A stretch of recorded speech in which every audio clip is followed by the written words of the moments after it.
my name is Isis, and I'm in the 10th grade.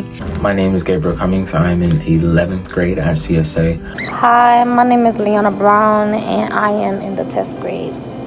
Hi, my name is Trinity Stokes, and I am in 11th grade. Hi, my name is Mackenzie Brimley, and I am a student at CSA, and I'm in the 10th grade.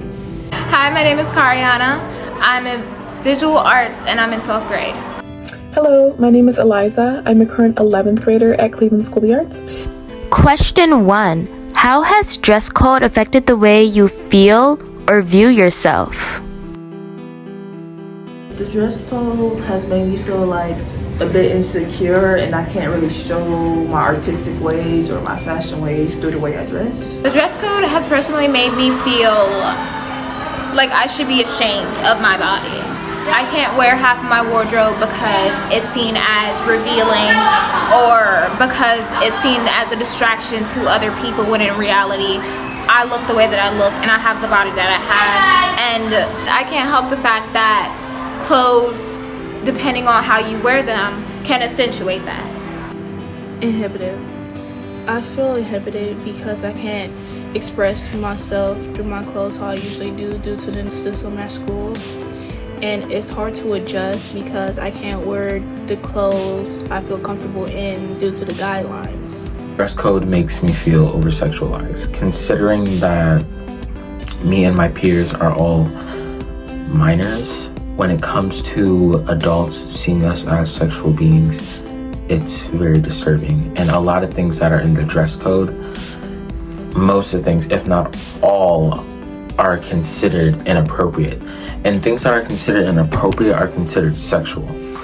And being 14 to 17, you shouldn't be seen as a sexual being. It makes me feel very restricted because a lot of the times dress code is a way of self-expression. And a lot of the things that are considered inappropriate, especially cleavage for girls, a lot of bodies, they can't help that. It's a natural thing. It's cleavage, like potentially distracting. You shouldn't be looking. Thighs, midriffs, like those things are not sexual parts. Those have nothing to do with sex. So to label them as sexual, especially to minors, you're seeing minors as sexual beings, and that's wrong. It's very one-sided, only towards the girls. It's very sexist and unacceptable to over-sexualize girls as teenagers. It's not okay. Me personally, I always had body problems, and I always felt like I wasn't satisfied with my body. So it's just like, now that I feel comfortable in my own skin, I want to show the world. But it's not like I'm showing the whole entire, a part of my body. So it's just more of like, how can my body really sexually turn on? If y'all aren't like teaching these young men to sexualize women, then it wouldn't be such a big problem nowadays, and it wouldn't be a distraction. I'm just trapped. I feel like I can't express myself and be who I am. It makes me feel put in a box in a certain way. It also makes me feel uncomfortable to know that my body can be weaponized and used against me in a way, because if showing certain parts of my body is inappropriate or it's too distracting, then what does that say about me, you know? I believe that how students dress can affect their self-esteem severely. I feel like being talked down to in a condescending manner or being told that you can't wear a tank top is just a little bit far-fetched. Second question. If you could use one word to describe what expressing yourself through clothing means to you, what would you say and why?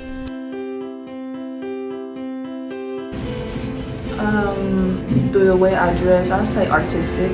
My clothing makes me feel confident. Confidence. One word I can describe how my clothes make me feel is free. If I could use one word, it would be liberty. It makes me feel really spontaneous. My clothing has always pushed me to be more outgoing. Like, the way I dress is the way I feel. It projects myself. It projects my emotion. It projects who I am. You see me. Everything I wear is what you see of me. Honestly, I would use the word comfortable, or comfort. If I had one word to describe what expressing myself through clothing means to me, it'd probably be maturity. If a school isn't the place to express oneself without the thought of distraction or even physical violence, maybe we should view how we can prevent the physical violence in the first place. Expressing myself through clothes means that I'm free. It starts conversations. It says who I am without even having to say anything. It tells people what I'm about, tells people what I support. It tells people just a lot of things that people need to know when you walk into a room. It just automatically tells people that, like, you're here, especially if you're into outfits that are very excessive, dramatic, chaotic, things like that. You're supposed to feel comfortable in what you wear, you know? And I know many people have different ways of expressing themselves. That's why we have so many different styles. So yeah. Question 3.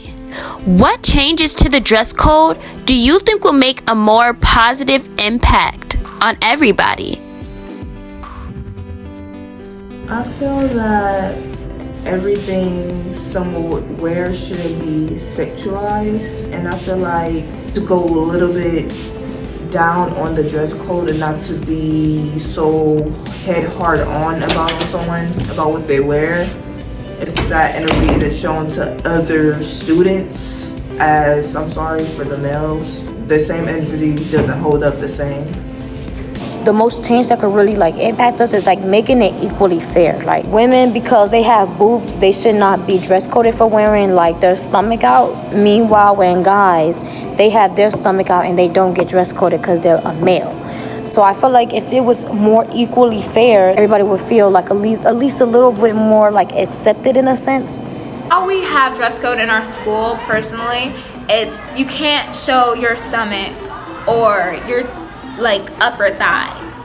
And personally, I agree with the upper thighs part because some shorts are like really short, but at the same time, stomach doesn't really seem that provoking. It seems unnecessary, and it just seems like a way to shame people for the way that their body is.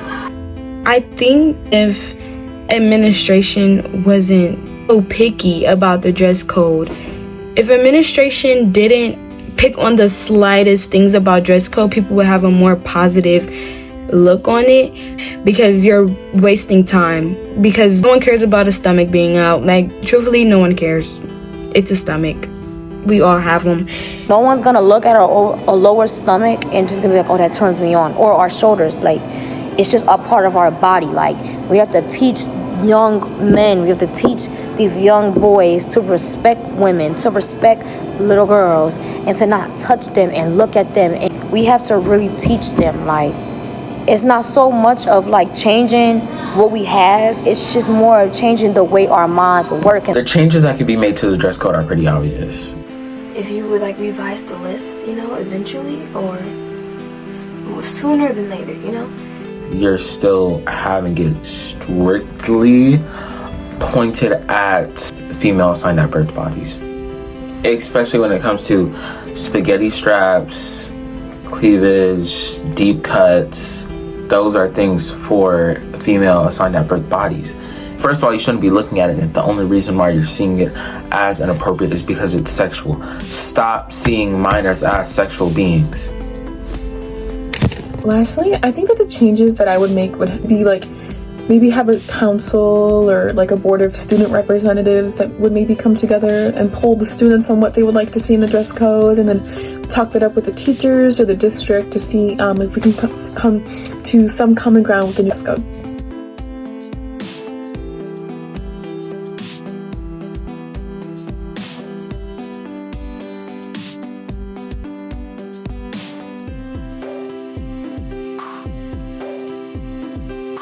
If we do not acknowledge the specific parts of the dress code that attack specific body types and are rooted in sexism and ignorant thoughts, we're never going to evolve as a community.